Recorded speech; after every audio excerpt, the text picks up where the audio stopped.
It's Lakers crypto. Lakers clinch the 3 seed in the West with a win or a Clippers loss. Less than a minute into the first quarter.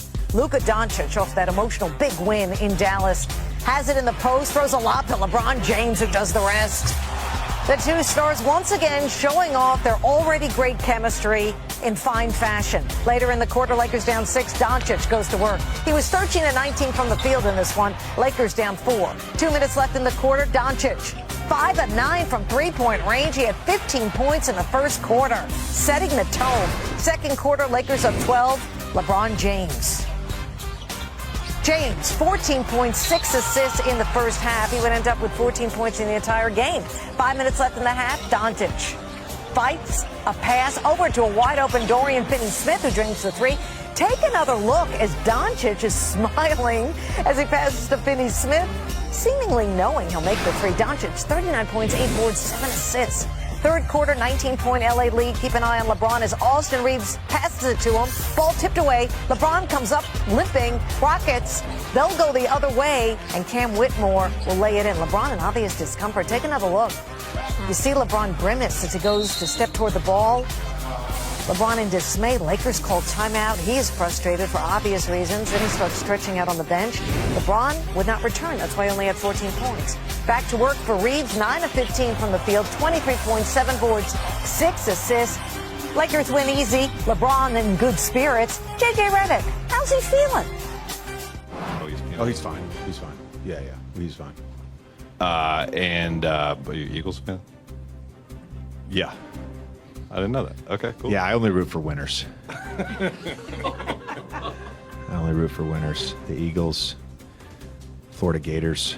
No, I'm just kidding. It's going to be my first time having home court advantage, so I'm really excited about it. And, that was our goal. Looking back maybe 5-6 games, our goal was to lock it the 3rd seed. Well, LeBron James did not speak after the game, but he tweeted this. Man, I was going to say something, but it's useless at this point in my career. Anyways, more important, congratulations, JJ, on a 50-win season in the West and postseason nod. That's, well, you can read the emojis. And the Lakers earned their 50th win of the season as they crushed the Rockets 140-109 on Friday night. Luka pours in 39 points, 8 rebounds, 7 assists. LeBron adds 14 points, 8 assists. And with the win, the Lakers lock up the 3 seed in the Western Conference. And for more, welcome in CBS Sports NBA writer Brad Botkin. Lakers beat the Rockets. LA locked into the 3 seed in the West. Brad, we won't know who they will face in the first round until the final day of the regular season on Sunday. Could be the Nuggets, the Clippers, the Warriors, Timberwolves. Who do the Lakers not want to see in the first round? Oh, boy, who do they not want to see? Hakeem, I'm getting asked this question a lot over the last couple of weeks and certainly today on a number of shows. I think, and this is my honest opinion, and everybody's going to differ on this, and matchups will dictate a lot, but all of those teams, I really think you're throwing darts here. It is the Thunder, and then it is every team under that in the right scenario can win any series. It is really, really difficult to differentiate between these teams. I will say that just from a straight experience standpoint, I don't think the Lakers or the Warriors would prefer to play each other in the first round, even though there's a distinct possibility that happens. I think both of those teams have some issues in terms of personnel with defending them. The Lakers will really try to expose Stephen Curry defensively, and vice versa.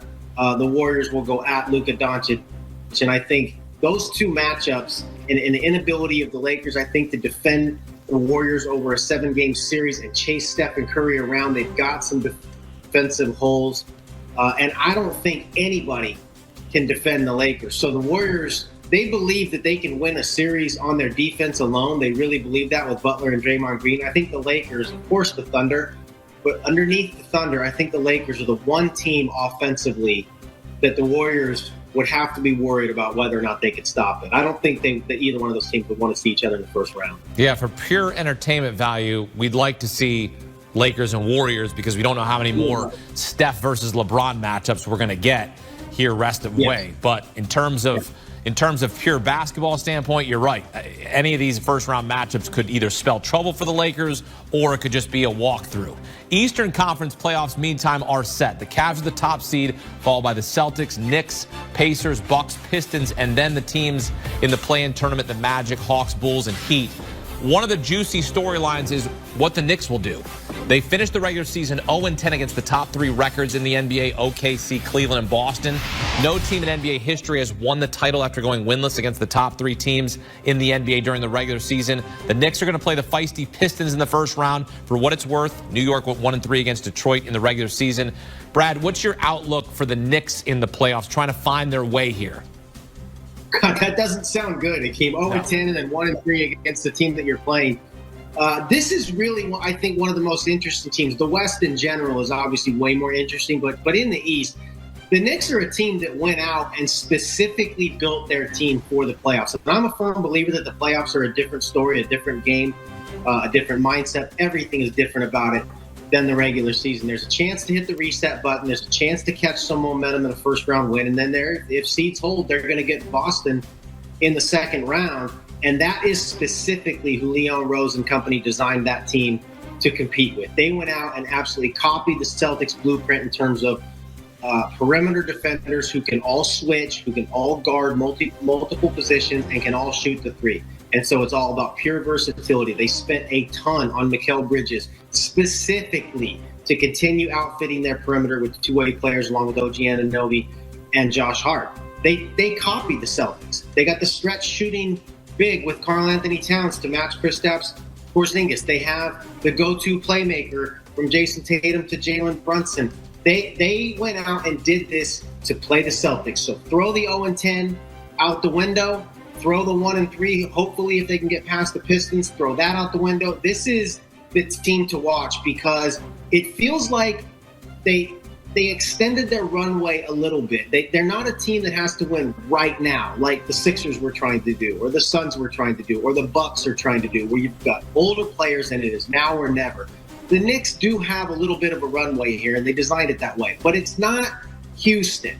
It's not OKC, where they got 7-8 years in front of them. It's pretty urgent in New York right now with everything they spent on Mikal Bridges.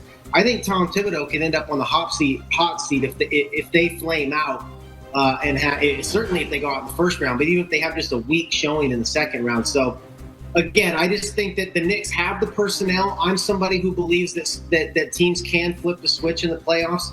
And they designed their team specifically for this time of year, and now it's time to see if these guys can get it done. NBA regular season ends on Sunday. Brad Botkin here with us on CBS Sports HQ. Brad, thanks. Okay. And here's a look at the odds to win the NBA title.